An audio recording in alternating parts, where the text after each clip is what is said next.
ಮೊದಲನೇದಾಗಿ 16ನೇ ತಾರೀಕು ನಮಗೇನಂತ ಈ ಲಕ್ಷ್ಮೀ ನಿವಾಸ ಸೀರಿಯಲಲ್ಲಿ ಈ ಕಳ್ಳಾಚಾರಿ ಅನ್ನೋ ಪದವನ್ನು ಬಳಸಿ ಜಾತಿ ನಿಂದೆಯನ್ನು ಮಾಡಿದ್ದಾರೆ ಅಂತ ನಮಗೆ ವಿಷಯ ಗೊತ್ತಾಗುತ್ತೆ.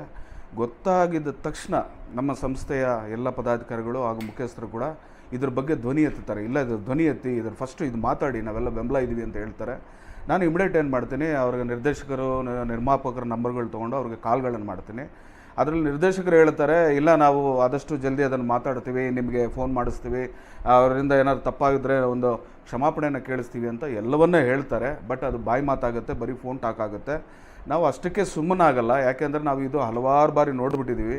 ಬರೀ ಈ ಬಾಯಿಗೆ ಬಂದಂಗೆ ನಮ್ಮ ವಿಶ್ವಕರ್ಮ ಸಮಾಜವನ್ನು ಮಾತಾಡೋದು, ಆಮೇಲೆ ಎಲ್ಲೋ ದೂರದಲ್ಲಿ ಕೂತ್ಕೊಂಡು ಒಂದು ವಿಡಿಯೋ ಮಾತಾಡಿ ನಾವು ಕ್ಷಮಾಪಣೆ ಮಾಡಿದ್ದೀವಿ ಅನ್ನೋದು ನಾವು ನೋಡಿರೋದ್ರಿಂದ ಇದನ್ನು ಹೀಗೆ ಬಿಡಬಾರ್ದು ಅಂತ ನಮ್ಮ ಹಿರಿಯ ನಮ್ಮ ಸಂಬಂಧಪಟ್ಟ ಗೌರವಾಧ್ಯಕ್ಷರ ರವಿ ಅವ್ರನ್ನ ನಾವು ಕನ್ಸಲ್ಟ್ ಮಾಡ್ತೀವಿ. ನಮ್ಮ ಮೀಡಿಯಾ ಪರ್ಸನ್ ವಿಕಾಸ್ ಅವ್ರ ಹತ್ರ ಮಾತಾಡ್ತೀವಿ, ಭಾಳಷ್ಟು ಮುಖಂಡರ ಹತ್ರ ಮಾತಾಡ್ತೀವಿ.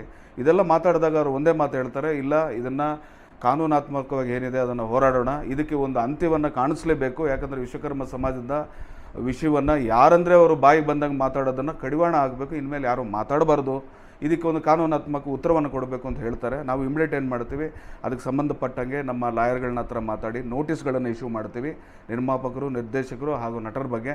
ಹಾಗೂ ಅದೇ ರೀತಿ ಕಂಪ್ಲೇಂಟನ್ನು ಜ್ಞಾನಭಾರತಿ ಕಂಪ್ಲೇಂಟ್ ಸ್ಟೇಷನ್ಗೆ ಹೋಗಿ ACP ಅವ್ರ ಹತ್ರ ಮಾತಾಡಿ ಕಂಪ್ಲೇಂಟನ್ನು ನಾವು ಲಾಡ್ಜ್ ಮಾಡ್ತೀವಿ. ಅದಕ್ಕೆ ನಾಳಿದ್ದು ಅವರು ಇನ್ನೂ ಕರೆದು ಇನ್ನೂ ಉತ್ತಮವಾದ ರೀತಿಯಲ್ಲಿ ಅದಕ್ಕೆ ಸ್ಪಂದನೆಯನ್ನು ಮಾಡಿ ಅದು ಹೊಸ ರೀತಿಯಲ್ಲಿ ಅದನ್ನು ಯಾವ ರೀತಿಯನ್ನು FIR ಮಾಡಬೇಕು ಅನ್ನೋದನ್ನು ನಾಳಿದ್ರಲ್ಲಿ ನಮಗೆ ಕಂಪ್ಲೀಟ್ ಮಾಹಿತಿ ಗೊತ್ತಾಗುತ್ತೆ. ನಾವು ಇಷ್ಟುವರೆಗೂ ಕೆಲಸ ಯಾಕೆ ಮಾಡ್ತಾ ಇದ್ದೀವಿ ಅಂದರೆ, ವಿಶ್ವಕರ್ಮ ಸಮಾಜದಲ್ಲಿ ಧ್ವನಿ ಎತ್ತುವವರು ಭಾಳಷ್ಟು ಕಮ್ಮಿ ಆಗೋದ್ರು. ಇಡೀ ತಾಲೂಕು ಜಿಲ್ಲೆಯಾದ್ಯಂತ ಇರುವಂಥ ಎಲ್ಲ ವಿಶ್ವಕರ್ಮಗೂ ಇರೋದು ಒಂದೇ ಭಯ ಏನಂದರೆ, ನಮ್ಮದು ಕಾಯಕ ಸಮಾಜ ಸರ್, ಎಲ್ಲ ಕೆಲಸ ಮಾಡಬೇಕು, ರಾತ್ರಿ ಆದರೆ ಜೀವನ ನಡೀಬೇಕು, ಮತ್ತೆ ಕೆಲಸ ಮಾಡಬೇಕು. ಆದರೆ ಯಾರೂ ಕೂಡ ಶಕ್ತಿಯುತವಾಗಿ ಧ್ವನಿ ಎತ್ತವರು ಹಾಗೂ ಅದ್ರ ಬಗ್ಗೆ ಕಾನೂನಾತ್ಮಕವಾಗಿ ಹೋರಾಡುವಂಥ ತಿಳುವಳಿಕೆಗಳು ಭಾಳಷ್ಟು ಕಮ್ಮಿ ಇದೆ ಅಂತ ನಮಗೆ ಅರಿವಾದ ಮೇಲೆ ಬೆಂಗಳೂರಿನಲ್ಲಿ ಒಂದು ದೊಡ್ಡ ಯುವಕ ಪಡೆಯನ್ನು, ಸಮುದಾಯವನ್ನು ಹಾಗೂ ವಿಶ್ವಕರ್ಮ ಸಮಾಜವನ್ನು ಕಟ್ಟಬೇಕು ಅಂತ ಹೋರಾಡ್ತಾ ಇದ್ದೀವಿ. ಅದರಲ್ಲಿ ನಾವು ಜಯವನ್ನು ಪಡೆದಿದ್ದೀವಿ.